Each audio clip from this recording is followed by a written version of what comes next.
Listo, colegas. Bueno, bienvenidos a esta nueva sesión del Seminario de Investigación del MODEMAT. Este día tenemos la charla de Jesús Portilla, amigo de la casa, como siempre decimos, ¿no es cierto? Colaborador nuestro de hace un tiempo. Además, profesor asociado también a nuestro programa doctoral. Y esta vez hemos logrado su participación con una charla aquí en nuestro seminario, en esta nueva edición. Gracias, Jesús, por aceptar la invitación. Gracias por la buena onda y por compartir con nosotros los temas de tu investigación. Bienvenido y el auditorio es tuyo. Ok, chévere. Gracias también, Sergio, por la invitación. Como siempre, soy gustoso de colaborar y de participar. De alguna manera, precisamente la charla que voy a presentar ahora es en base a una motivación que tengo yo en cuanto a los algoritmos que estamos utilizando actualmente, que precisamente de alguna manera está dirigida al público de ustedes como matemáticos y de alguna manera mi motivación es conseguir alguna colaboración un poco más fuerte en esto, porque yo creo que hay algún trabajito de fondo que todavía queda por realizar. Bueno, en adelante voy a pasar a inglés. I'm switching to English because we have an invited person that does not speak Spanish. So most of the slides are in Spanish. Sorry, Maria, for that, but I will go through and I guess you will be able to understand perfectly. So let me first explain what is the situation. I think, Sergio, you're still with it. Okay. Let me explain what is the situation, what is the need for the state of the problem, let's say. At the end, you will see that actually there is no problem at all, probably. But I see a problem, and then you will tell me whether this can be interesting for working in the mathematical framework or probably not. That we have to see. So in fact, the situation we have is that we have data of waves, right? And this data, well, at the beginning, let's say a couple of decades ago, that was not a major problem because we have the data were more or less simple with only one dimension and few locations, etc., etc. But nowadays the problem is becoming bigger because we have a lot of data from a lot of measurements, time series everywhere in the world, and also satellite data around already 3 decades of satellite spectral data. And on top of that, we have, as you know, the explosion of the computer capabilities in the last 2 decades, probably. And from that, the many meteorological centers and we too, with our forecast, we always generate more data from models, which is more homogeneous, more continuous, but also the volumes are very big. So in that sense, this is not a problem in a sense, because actually the amount of information that is becoming available nowadays is huge.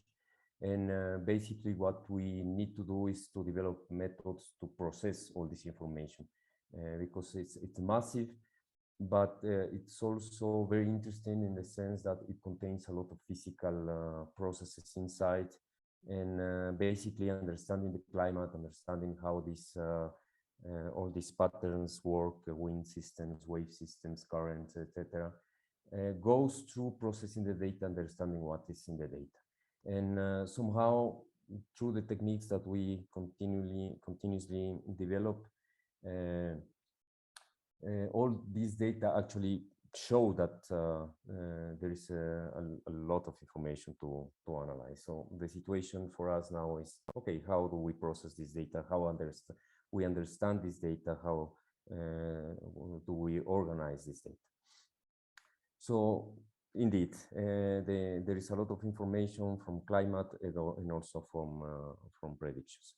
And let me go to the format, which is somehow part of the problem and part of the situation. What's the format of this variable that I'm talking about, and what kind of information that does it contain, in which way, in which form, etc. So the basic variable that we generally use nowadays is the wave spectrum. And nowadays it's very common to have the wave spectrum in 2 dimensions, which is direction and frequency. And probably a couple of decades ago, we only have spectrum in only frequency, but nowadays the variable is 2 dimensional, right? So let me give you some physical information, because this is part of the somehow the understanding and the processing we are using. So basically, the waves we are dealing with in this context are wind waves, are wind generated waves, because in the ocean there are a lot more types of waves, like from tides, from internal waves, tsunamis can be, but we don't pay attention to those waves. They are in another range of magnitude, size, and frequency. So the main concern for us are wind waves, and these are the ones that contain the atmospheric information, because basically these waves are generated by the transfer of momentum from wind, basically. And that's actually very interesting, because wind, usually the memory of wind in the system is rather short. So a typical storm in the ocean will last for a few hours, in very exceptional cases for days. While in the contrary, the signal produced in the sea surface will remain for at least days, but in some cases more or less regular. We are talking about of periods of weeks that this signal stays in the system, because this is what I intend to illustrate in this graph. The storm, for instance, happens here, but this perturbation is trapped, let's say, by the ocean in the form of waves, and these waves will be carried away in the form of energy, and they will travel the whole ocean essentially, and will be found in other places. And in that case, in Ecuador, the situation is very nice as well, because basically all the waves that we find in our coast, they come from very, very far. They come from Antarctica, Australia. So that's somehow the context on which we state that the waves contain a very long memory. And that's actually what we are using, or we are trying to, we're pretending to use, in order to understand also atmospheric movement, with a signal that has a lot more stability and memory, as I said. So it's a lot easier to analyze. So I put this sentence here, which I'm really convinced of. Basically, nature likes to capture all these anomalies. In this case, we understand the wind blow as an anomaly, and then nature will somehow transform it in an oscillation and keep it for itself for a while more, right? So normally, in our typical understanding, what we have is a reference coastline. It's not necessary, but in order to understand the concept of Fecha, the wind blows, and at the beginning, the waves that are produced are rather small, but as Fecha increases, it means as we go far from the shore, we reach saturated state, a full developed state, where the waves are no longer limited by the Fecha, and they are the normal waves that we are dealing with. And this happens also for time, not only for Fecha. So it's a way to understand the development of waves by increasing wind, or by increasing Fecha. So there are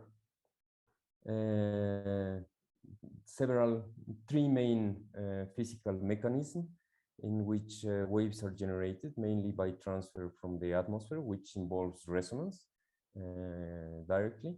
And there are also interactions between waves, which make waves interchange their energy among themselves and change other properties as well.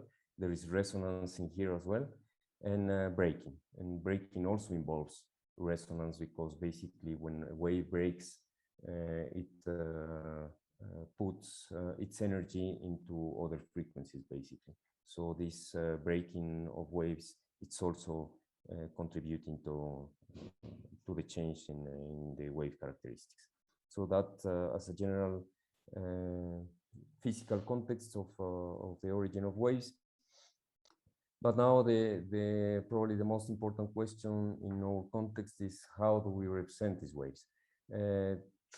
Basically through Fourier context. We have a sea surface that is composed, or we understand, we see this, that as it is composed by a finite or infinite, in our case finite of course, number of sinusoidal waves. So with all directions, all frequencies, if we put together all these different sinusoidal simple waves together, then we will obtain something very similar to what is the sea surface elevation. And so this is in the context of Fourier.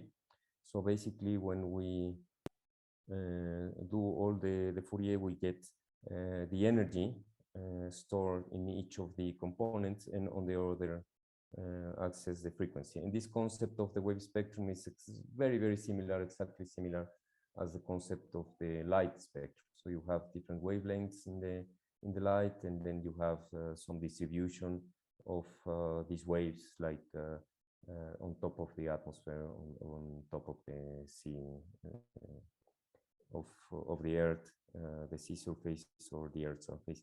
And this is exactly the same, right? We have some frequencies there and some energy characterizing each of these frequencies.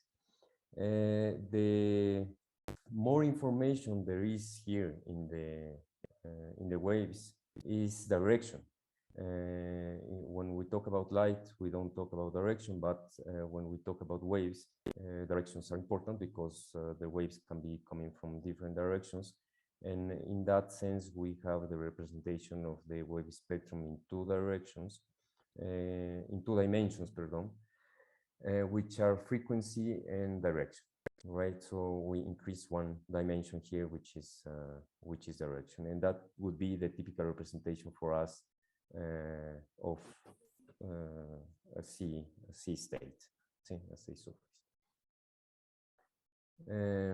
Please, if I'm not clear with anything, or if anything needs to be clarified or specified, just let me know, right?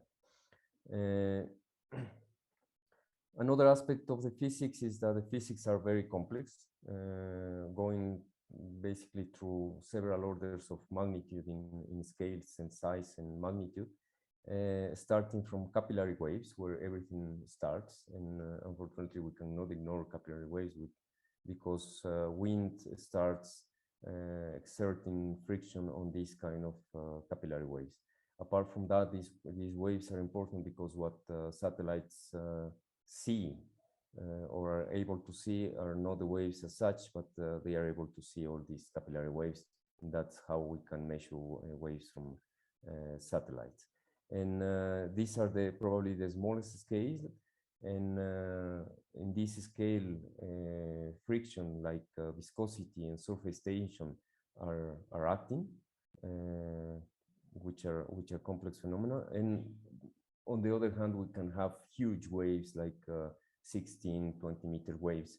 And here, of course, friction and surface tension have nothing to do, but on the other hand, we have gravity as the main physical mechanism, and braking complicates a lot of things. And so to give an idea more or less what the situation is.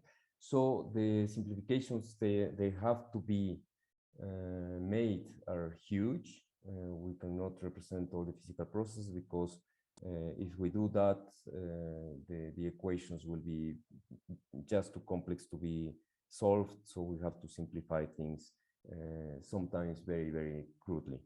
And actually, the numerical models that we have nowadays, they have all, or they try to have all these physical processes represented with physical equations, but all these equations are seriously parameterized. So actually, many of the physical concepts that we have about the wave evolution, they are not there. They are in a parametric form inside. And that, in a way, is not too bad because these parameterizations are good and the models, they produce good results. Here I have a capture of our forecast system for our region. But the problem is that some of the physical processes are very crudely represented, and we know that. But since the results of the models are good, then most of the supporters of meteorological centers actually they don't want to continue a lot of research. They don't support anymore a lot of research on this topic, and this is very bad because basically we know that the physical processes are badly represented, but we can obtain good results with the models as they are, and this is causing a stagnation in the development of the theory, which I find it very bad. But anyway, the community is evolving in this way. So that, let's say, for a basic introduction. I don't know how I'm going in time. But now let me go to the representation and basically to the mathematical representation and the practical or the pragmatical way in which we handle the data. This is the representation of the 1D spectrum, frequency, energy that I was talking about. But now we prefer all this information in 2D, so direction and frequency. And for us, numerically, this looks simply like a matrix, a 2D matrix. That for visualization purposes we use with graphics, and it will look more or less like this in Cartesian coordinates, which are not very friendly to understand what's going on physically.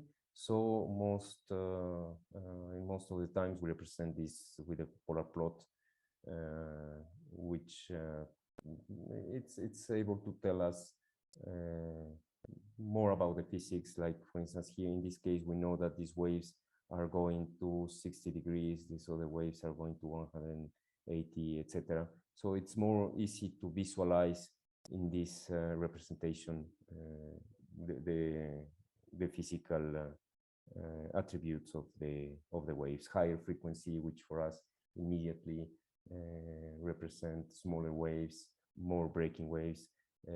Lower frequency waves, which immediately for us represent longer waves, more sinusoidal, less breaking, etc. So we by this representation we immediately can spot some physical characteristics of the waves that are probably not directly visible in this plot. But actually, if you look at the global scale and time series and everything, actually what we have is that the spectrum as a variable resides in 5D, in 5 dimensions. And that's part of the problem, at least the numerical, the mathematical problem for us. Because when you have, for one time step, for one single point, the wave spectrum, you have these 2D matrix, but whenever you add time on that, which means time series, this becomes 3D, so time enters into play.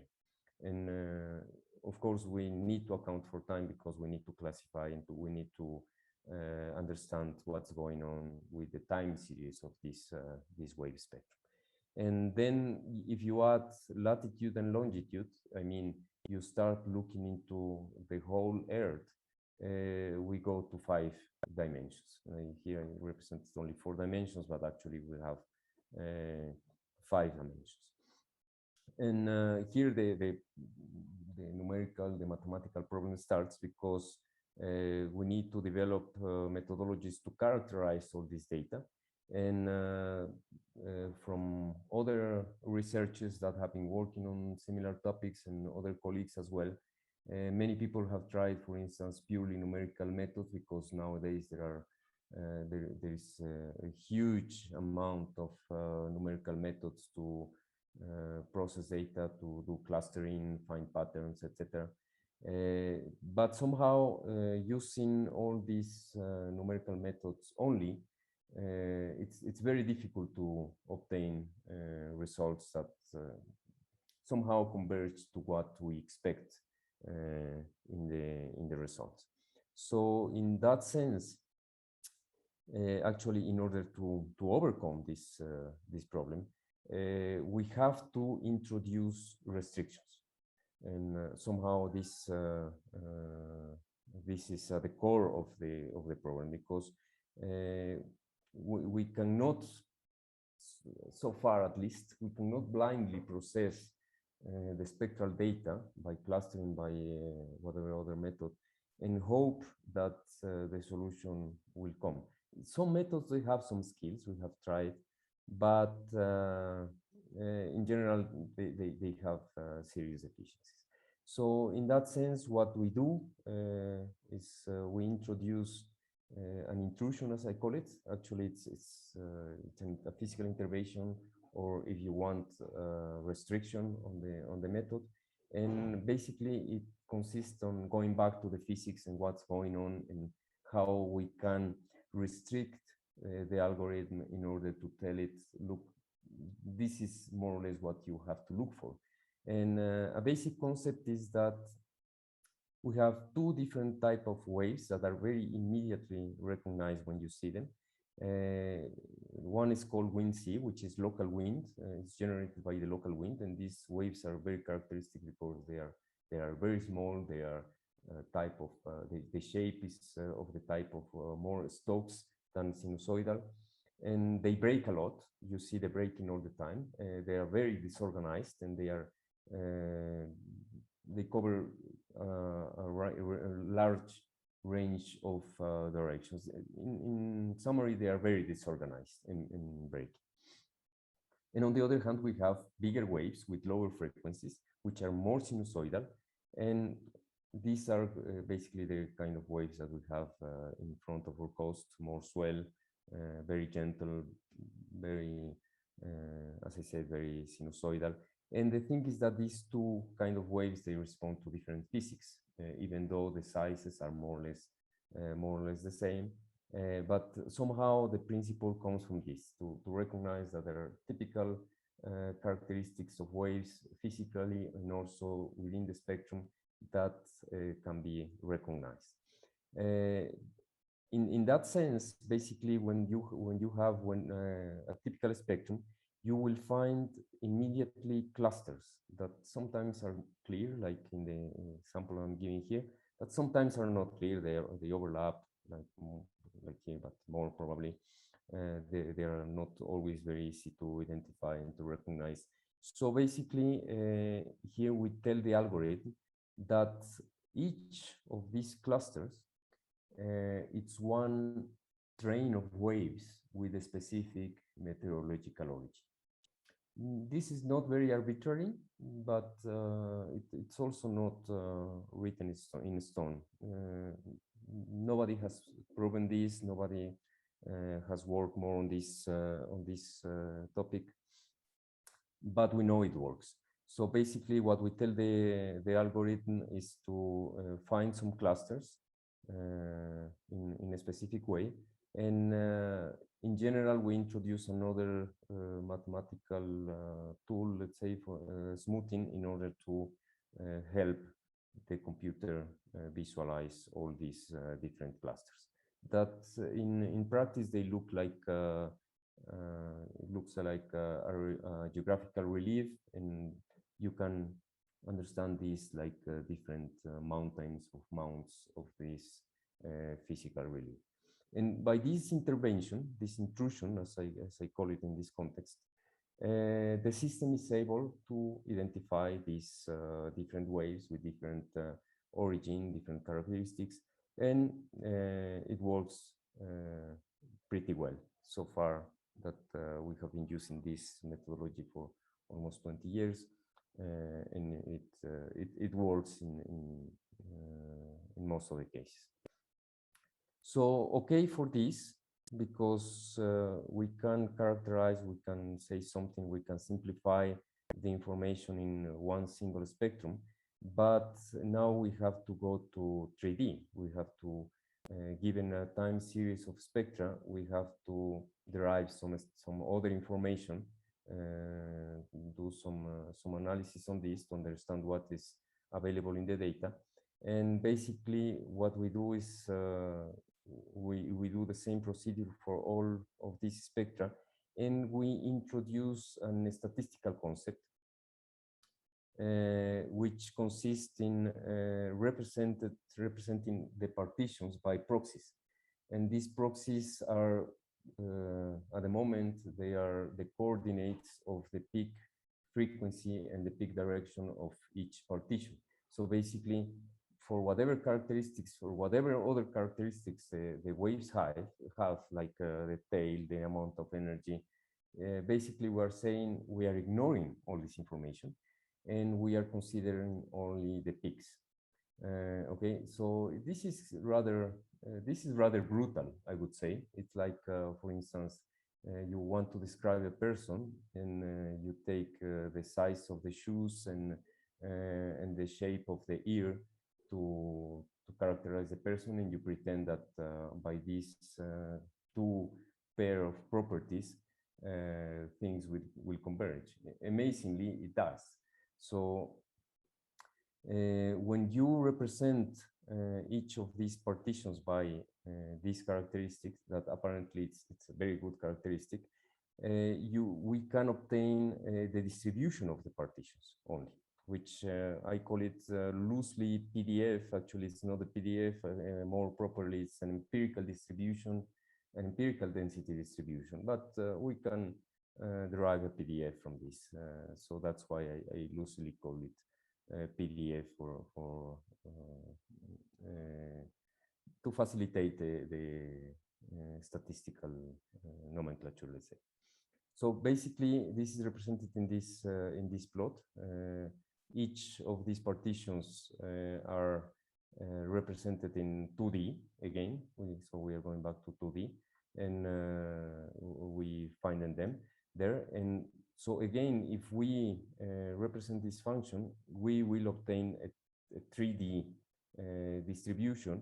But in this case, this is not a wave spectrum. This is the statistics, or some representation of the whole time series at a single point of this spectrum. And what we obtain here basically are again some clustering, some natural clustering of the data, which tell us, okay, some partitions, some waves are occurring more regularly in one direction and one frequency.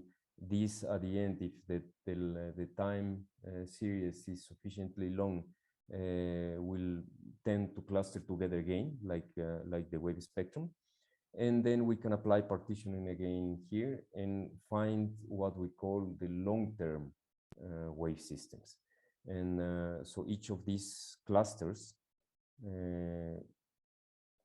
we assume that each of these clusters represent a meteorological system.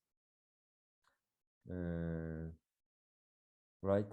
So in this point, let me introduce you to GlossWAC, basically, because we have applied this methodology not only to single buoy data or single point data observed, but somehow we are lucky nowadays that we have a huge amount of data sets from the meteorological centers. In this case, We have the data from the European Center of Weather Forecast, which is available. And so we have processed with this methodology the whole data set. And now we have basically the characteristics of the waves everywhere in the world through these PDFs, let's say, through this representation. So now basically in each point, we have the characteristics, the main characteristics of the long-term wave systems at each location. But somehow, despite the fact that we have the map with all the points, Gloswag still resides in the 3D because it's point by point information. But somehow Gloswag was an effort actually to try to visualize this on 5D, including the other dimensions to be able to visualize what is going on in every point. So in fact, 1 feet of Gloswag is sitting already in 5D, and it needed a little push to put it in 5D. By the way, I don't know if to David or Pedro, I have to mention that Gloswag is nowadays not working. Apparently there was an update of the system or something, and the script, some of the libraries is not working, but we can talk about later. So we are in trouble now with Gloswag. It's offline. But anyway, the point here is that you can click in any point here in the ocean and you will get the characteristics of the waves, not only the parameters that are presented here, but a bunch of other parameters as well. But for us, the most important is this, is the long-term distribution of the wave systems. And immediately, when we look at these distributions point by point, we find that we can already associate some of the wave systems present in each of the points to some field, to some sort of field. For instance, let me explain what is going on here in point 59. For instance, we have a wave systems with swell characteristics coming at 120 degrees. So it's entering somewhere through one of these channels from the Atlantic Ocean, and it's causing these waves. But also there are some other kind of swells coming completely from north. And as you go down, like to 56, we can see that the characteristics of these systems start to change. So basically what we are detecting on this variability point by point is the variability of the wave field. And again, if you move a bit south, now this system, for instance, has become weaker. It's not reaching this position anymore, probably, or a little bit. And the other one is evolving, like this is evolving. And eventually at 53, there is shallow bathymetry in this location near the shoreline of the Netherlands, and some refraction effects start to appear, and you see that the direction starts to change. And this is actually very interesting, very nice, because it hints to the fact that by this variation, we are looking at the wave field. So the problem now, or the next step, is how do we identify the field? Because if we have the field, in general, the amount of information or the other information, secondary information that we can derive, it's a lot higher. Like this is very similar to the concept of the field velocity in any wave in flow movement. So somehow we have information about the field. And the next step was to, okay, how do we recognize, how do we extract these wave fields? And for this, we introduce another restriction, another intrusion here, based on correlations in this case. So still we are completely in the numerical world, with some soft physical statistical restrictions. And for doing this, for going to the fields, actually we consider each point, like in this point, in the red point, it's always the same point. We have the wave systems, and actually we can see one system corresponding to each of some typical meteorological systems. Like in this, what you are looking is the southern trade winds blowing starting from the middle of Chile, northwest. And in this, actually, we are looking at the swells from the Antarctica. In the other one, in E, we are looking at the swells coming from the northern storms. Here there's another storm belt that's generating all these things. And for this point specifically, we are looking at this system is this, which corresponds to the Tehuantepec wind jet somehow. So by these soft, let's say, restrictions, we are obtaining more fundamental information than what's available.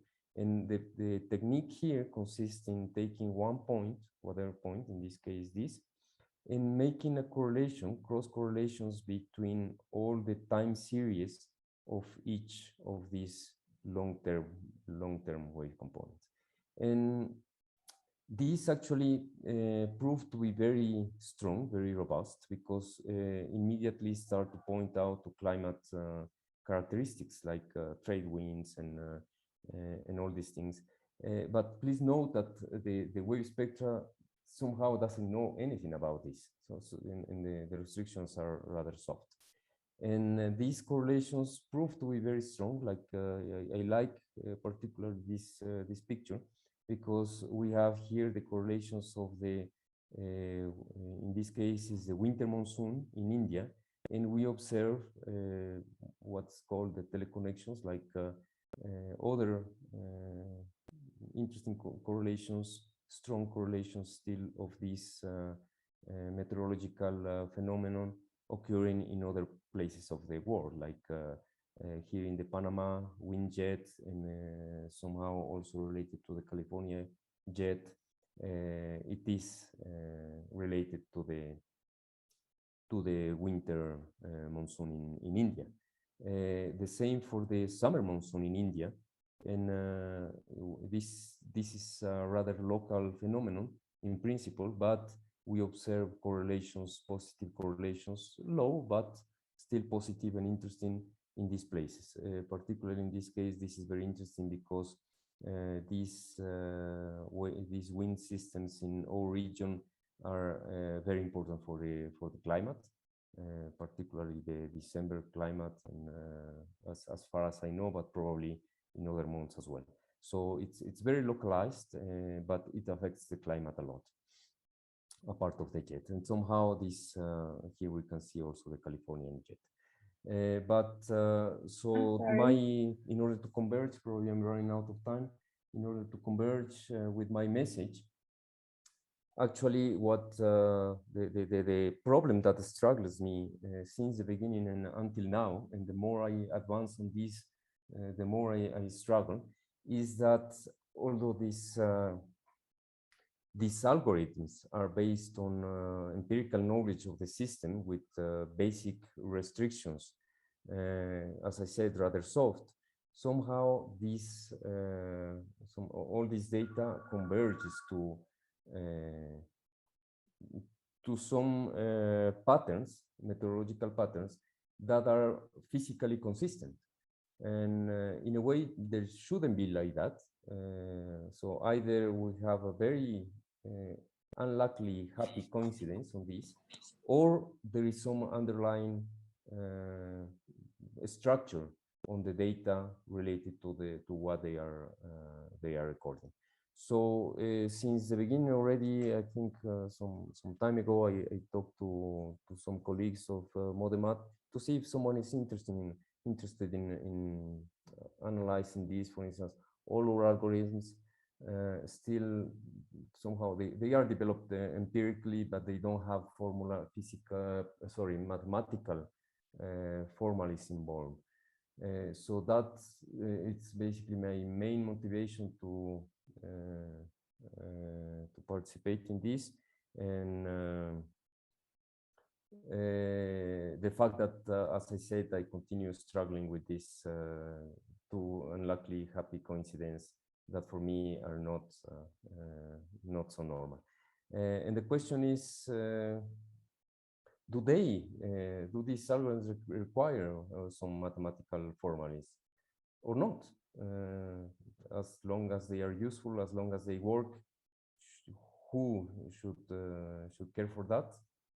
Probably that could be our position, or yes. So there is something more important going on there that we actually need to analyze. And so with this, basically, I finish my talk. Thank you. Gracias, Jesús, por esta charla súper interesante. Estoy seguro que van a haber preguntas, así que time for questions, tiempo de preguntas o comentarios. I have a question. Yes. Please go ahead. If you can go back to the slide where you were talking about the Indian monsoons, a couple slides before that, actually. The one with the 4 pictures right above. This one? Yes, yes.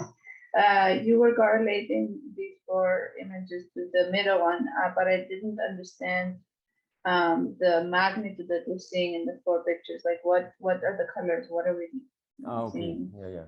Thank you for the question. Yeah, probably I was too fast, and I'm too familiar with this, and I'm not explaining very well. Okay, this is at this point, it's always the same point at this location.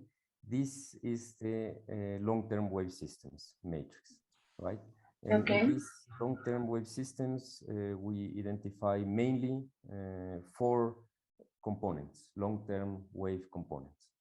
And basically what we do is to calculate the correlation of the time series of this component only with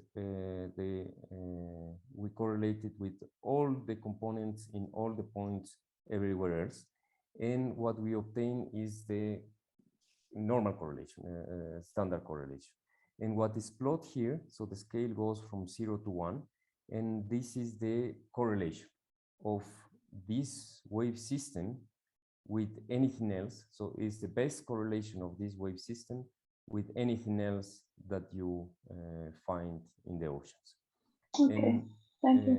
this somehow produces these shapes that are very, very, in this case, very, very almost identical to the trade wind pattern.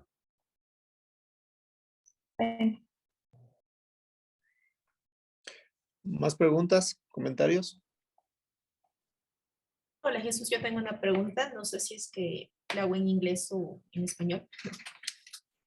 Inglés. Okay, I think it's in the very first, your very first slide when you show your results in your Nereo forecast. I don't know if this Nereo is a forecast. First is my first question. Yeah, right there. Is yes. that a forecast? Okay, I want to know if you are using like real data. I don't know if there is possible if you can use data of ships or satellite data that you can mix with your model. Because when you mix your real data with the model, you are doing something called data simulation, and that doing data simulation improve your forecast. That is something that we are doing with WRF, that with our forecast, and we notice that when we don't use real data, the forecast is not going so well. Maybe it's one thing that you can do in order to improve your forecast. Indeed. Well, thank you, Paula. Actually, I was born to the oceanography topic in data simulation. That was my baptism. That's how I started. So I've working a lot in data simulation. Probably my main comment is that for data simulation in atmosphere or in ocean, the problems are essentially of different type. In the variable in the atmosphere is more boundary. It's a boundary. Let's call it's a boundary problem, but also an initial value problem. So it's very important for in the atmospheric case to have the two correct. And the first one is not a big problem because we can run a global model, and then we have the boundaries for a smaller grid. But in the context of differential equations, the atmospheric model is very sensitive to the initial value. So if you don't have the initial value correct, your solution will not converge. In the case of the waves, it's slightly different because the main forcing and the main boundary is the atmosphere. So the initial value problem, we get rid of it, like discarding a couple of days of run at the beginning. And indeed, in the all the atmospheric models, they use data assimilation, and we try to use the best wind available, which of course use assimilation mainly from a scatterometer, and for waves in general we use also altimeter. But precisely because of the complexity of the wave spectrum, the assimilation of altimeter data does not, in general, improve the model. And the reason is that if we don't have a good distribution of the energy, because the altimeter, what basically satellites measure, gives you only an integrated parameter, which is the wave height. So in general, you have a total energy of the waves, but you don't know the details. And many exercises have been done proving that if you assimilate only wave height, you don't improve too much. So actually, that was my work for many years, trying to do spectral data assimilation. We have done several studies on that, and spectral data assimilation works. But for that, you need to disaggregate the system into systems, basically. Okay, I understand. I didn't know that I mean, I know that it's a different process, but I don't know how much it differs the forecast of the atmosphere and the forecast of the waves. Thank you. Okay.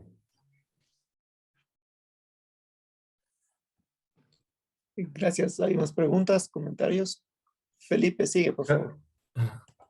Thank you, Jesus, for your interesting talk. I have a question about what you mentioned about the numerical modeling.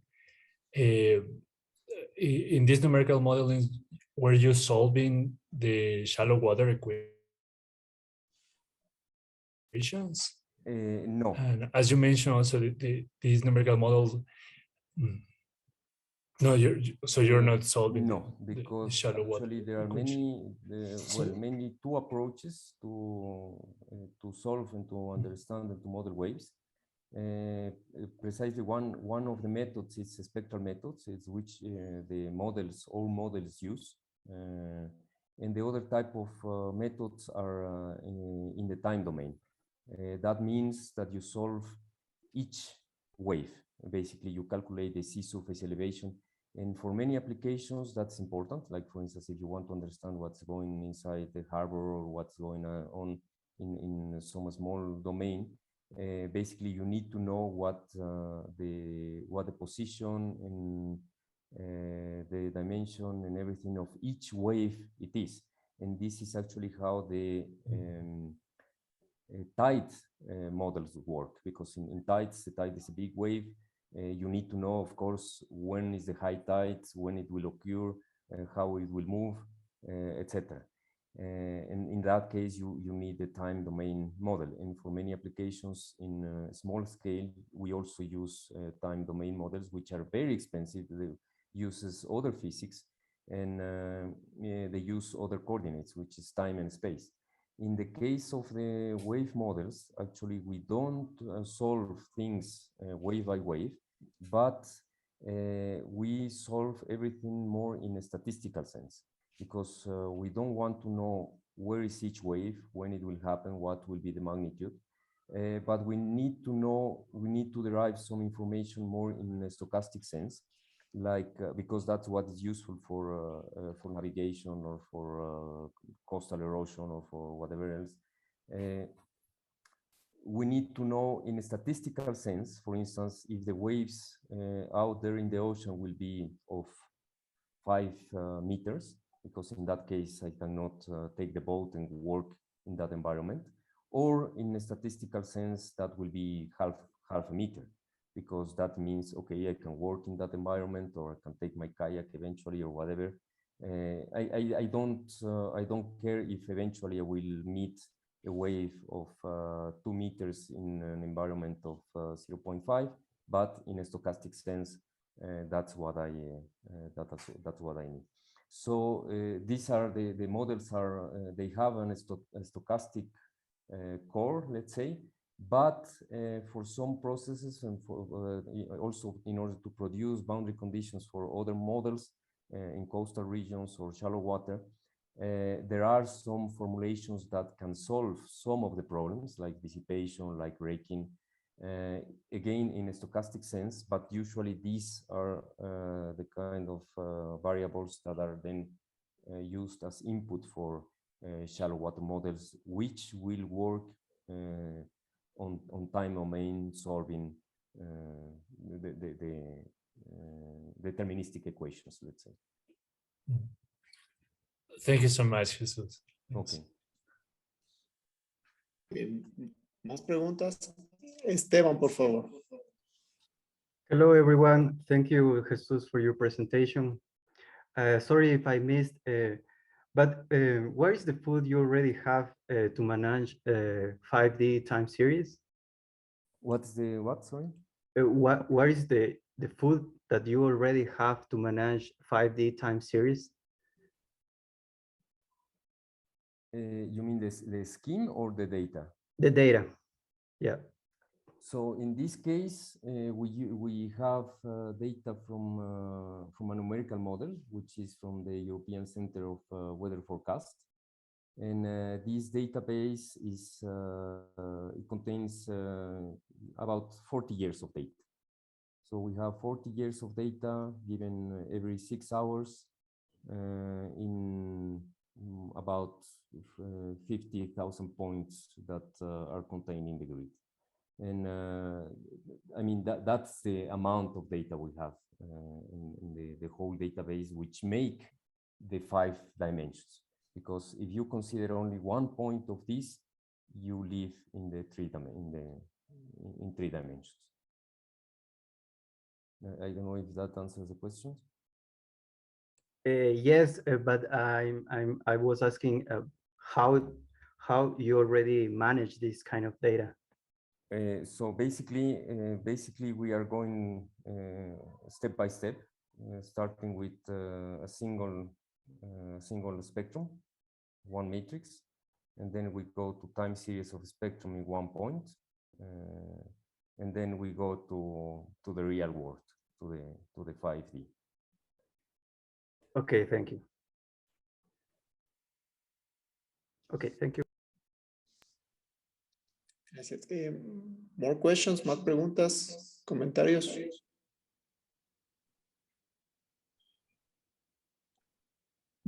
I would probably do something if nobody else has a question. Dale, David. Okay, great. Thanks, Jesus. I have several questions about this methodology in particular. It relates to the work. I think Christian did something like this in his undergrad work, right?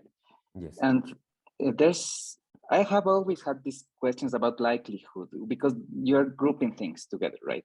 Indeed. And the criteria for grouping them is more like an heuristic choice, like an empirical choice.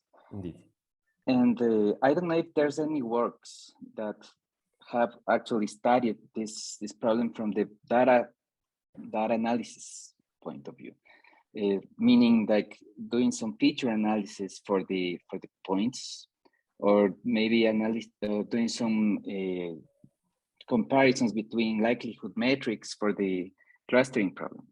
Because in such cases, there could be several differences in the way that the clusters are formed. Mm-hmm. And it is sort of rigorous in order to see like which components are correlated with one another via I don't know, principal component analysis, singular values analysis. And it's I mean, for me, it's not that trivial of a choice. So I don't know if you have any further comments on that. Or... Yes, thank you for the question, David. Actually, a couple of years ago, there was a colleague from Italy who was interested in he was an expert in some numerical processing, and they have been using for other purposes this methodology called self-organizing maps. Mm-hmm. And actually he has been playing with that, and at certain point we were comparing results, and we say, okay, why don't we do an exercise in order to compare what analyzing a specific place, what kind of clusters he can obtain purely numerically from the self-organizing maps technique, which is one of the machine learning or neural network algorithms. And okay, we did the exercise. We did it at a certain point. And we realized that in many cases, many of the patterns or the clusters that the self-organizing map technique obtains are very consistent with the one we obtain with partitioning, which is basically telling the system what it has to do. Where the other one is like it's more blind; it doesn't know what it has to obtain.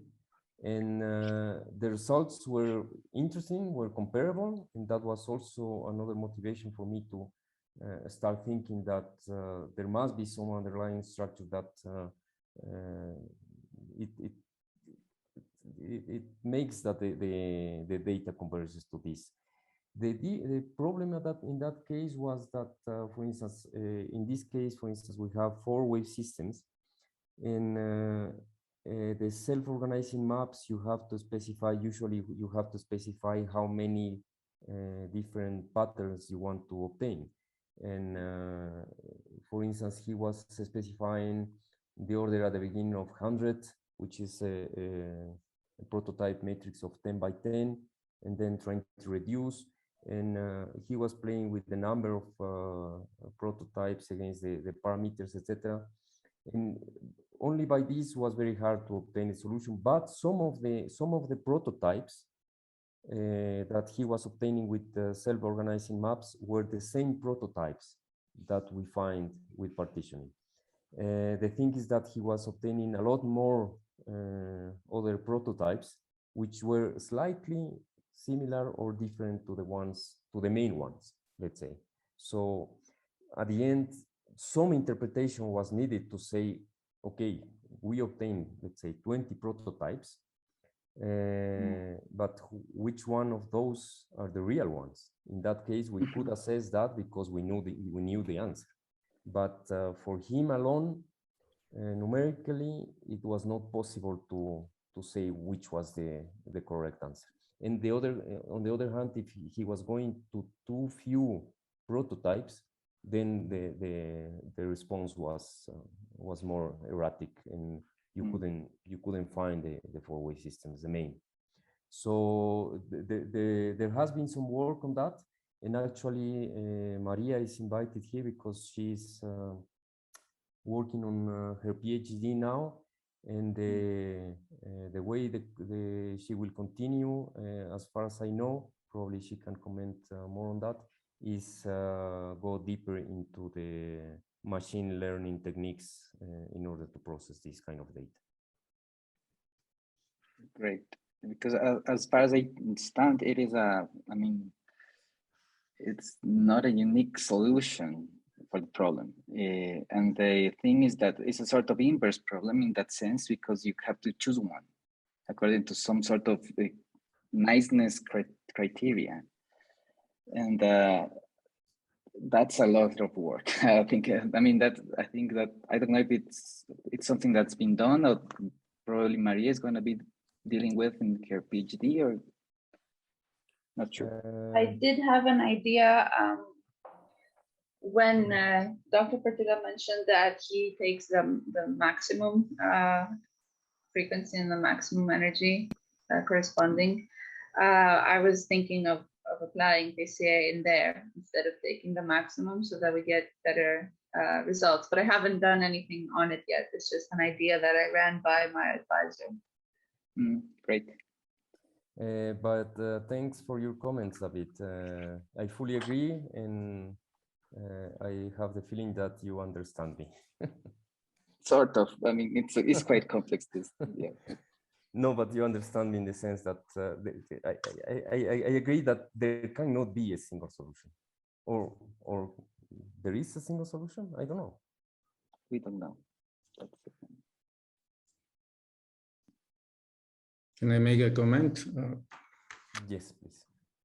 In that respect, I don't know.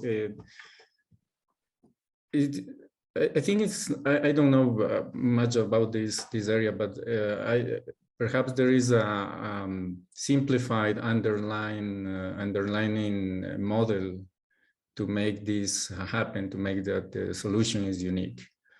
Because when in the sense that you mentioned that is purely a statistical analysis, maybe it were to look at some deterministic models to underline this kind of behavior, to try to make an inverse problem more robust. And the other question that I have is if there is, have you tried to make this variogram analysis in this data?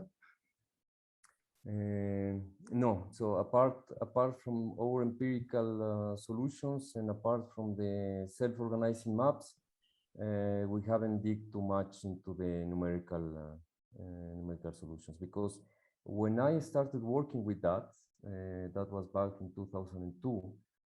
There were other people working on this with several other techniques, and getting very frustrated. So I've seen some of the results, and then so we forgot about, because it was the solutions that they were obtaining, they were not very clear. So somehow we had to force the system with physical restrictions in order to obtain at that moment pragmatic solutions. But now that the pragmatic solutions are there, I'm wondering about the more philosophical solutions. Yeah. Because in that sense, the waves are data, but it maybe with some process, maybe with a deterministic model, or just to considering the data as a function. Perhaps I don't know. It's just a guess, but considering the data as a function and make this hierarchical clustering analysis using variograms, functional variograms, is maybe can result in something. I don't know really, but maybe it work. I don't know. Yeah. Somehow I would like to see that, and that's why whenever there's someone trying to work on this, I'm very willing to collaborate, because it's something that it struggles me, but also it's very interesting. Well, maybe there are some rising ideas that we can discuss to further discussion. I don't know. Yeah, I would be very happy. Thank you, Jesus. Thanks, Pedro. Thank you all for your participation. I don't know if there is another comment or question. Okay, if this is not the case, Thank you, Jesus, again for the talk and for accepting our invitation. It's always a pleasure to have you here. And well, I think that there is enough material and enough interest to start a collaboration. I can say for the questions and for the discussion. So hopefully this is the case. Gracias a todos por participar nuevamente y bueno, nos vemos en las próximas ediciones. Gracias por conectarse. Okay. Un buen fin de semana. Gracias, Jesús. Igualmente. Gracias. Chao. Cuídense, Y muchachos. Jesús, porfa, avísenos cuál es el problema que están teniendo para ver Sí, cómo pues le estaba Sí, depurando sí, la Pedro. página y Ajá. creo que encontré el error, pero no creo que pueda resolver. Pero bueno, ahí estamos en contacto. Dale. Cristian va a estar yendo y ya si es que yo los puedo ver por aquí en el Modemat, sería excelente. Cualquier rato yo me paso. Acá estamos acá. Ya, cualquier rato yo me paso. Chévere. A distancia. Chévere. Ok. Gracias a todos. Nos Cuídense. vemos. Chao. Chao. Cuídense, buena tarde. Bye. Luego, gracias.